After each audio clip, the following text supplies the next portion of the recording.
નમસ્કાર, સમાચારો સાથે હું છું જય। સૌપ્રથમ સમાચાર જામનગરથી કે જ્યાં લુખ્ખા તત્વોના ગેરકાયદે દબાણો પર હવે તવાઈ બોલાવવામાં આવી છે। વોર્ડ નંબર 1ની અંદર ચાલી રહી છે આ કાર્યવાહી કે જ્યાં બેડી વિસ્તારમાં મેગા ડિમોલિશનની કાર્યવાહી હાથ ધરવામાં આવી છે।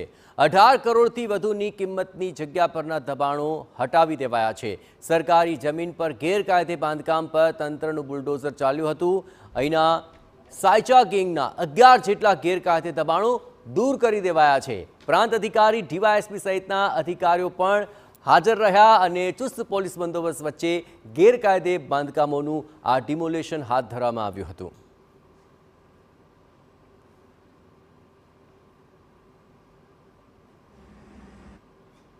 વધુ વિગતે વાત કરવા જોડાઈ રહ્યા છે જામનગરથી સંવાદદાતા દિવ્યેશ વાડા। દિવ્યેશ, ક્યાં સુધીમાં આ કાર્યવાહી આટોપી લેવાશે અને અંદાજે કેટલા એવા ગેરકાયદે દબાણો છે જે ટાંચમાં લેવાઈ રહ્યા છે?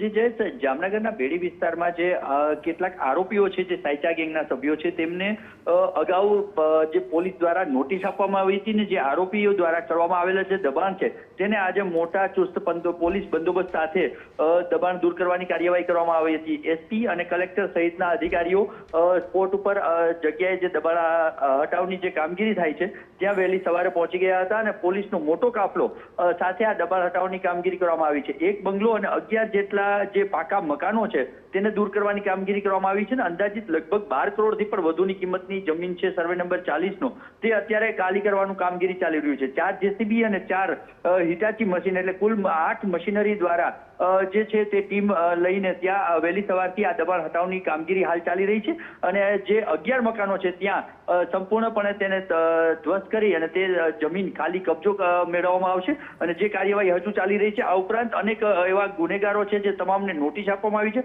અને આગામી દિવસોમાં આ પ્રકારની કામગીરી અવિરત ચાલુ રહેનારી છે। જયેશ, આભાર દિવ્યેશ। તો દિવ્યેશ જણાવી તે પ્રમાણે અહીં આ તમામ જે ગેરકાયદે દબાણો છે તેની પર 8 જેટલી મશીનરી દ્વારા ડિમોલિશનની કાર્યવાહી હાથ ધરાય છે। આકાશી દ્રશ્યો આપ જોઈ રહ્યા છો।